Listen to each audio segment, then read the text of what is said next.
avec mes collègues, avec mes partenaires, dont François Bédard, Raymond Boulris, je me suis mis à imaginer ce que ça pourrait devenir avec un spectacle de cirque.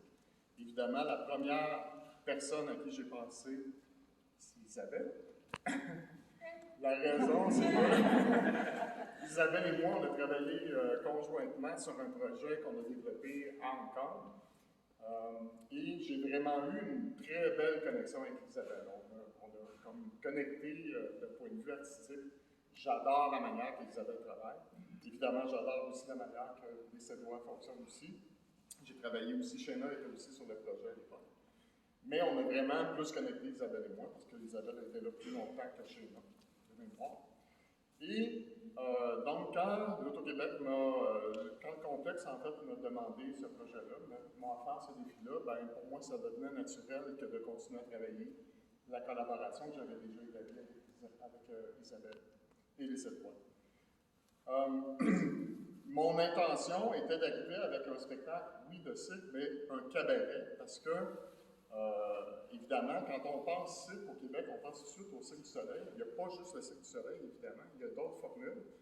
Et je trouvais pertinent qu'en région, les Cédois, surtout à Charlevoix, il n'y a jamais eu d'opportunité, je pense, pour les Cédois là-bas. Puis je trouvais que c'était pertinent d'arriver avec cette offre-là qui est plus humaine, je dirais, dans la facture.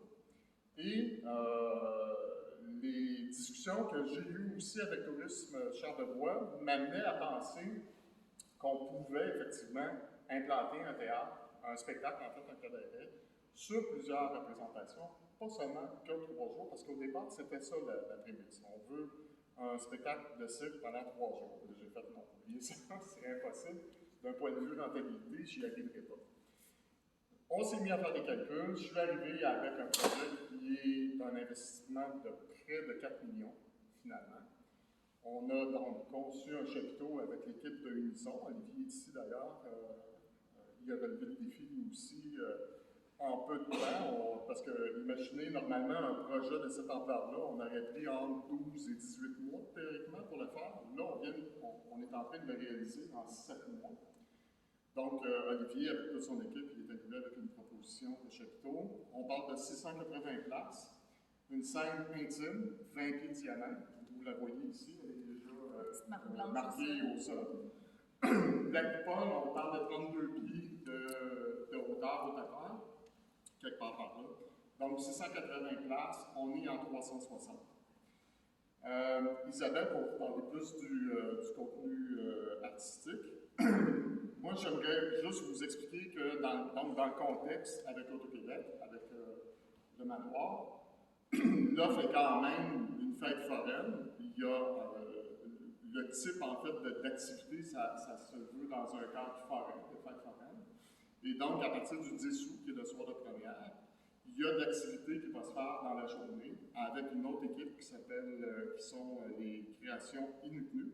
C'est une jeune troupe de théâtre à qui j'ai fait appel pour venir faire tout le travail d'animation sur le site avant la représentation des Cédois.